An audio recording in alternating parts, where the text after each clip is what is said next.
قال أبو موسى دعا النبي صلى الله عليه وسلم بقدح فيه ماء فغسل يديه ووجهه فيه ومج فيه ثم قال لهما اشربا منه وأفرغا على وجوهكما ونحوركما. تیری خاموشی بھی اذان.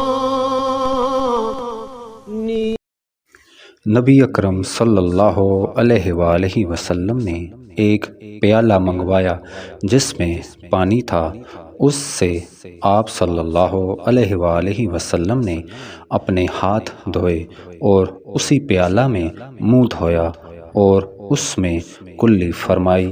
پھر فرمایا تو تم لوگ اس کو پی لو اور اپنے چہروں اور سینوں پر ڈال لو۔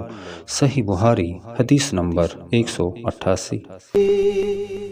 تیری حیات پاک کا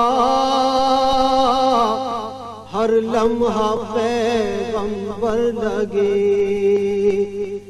خیر البشر رتبہ تیرا۔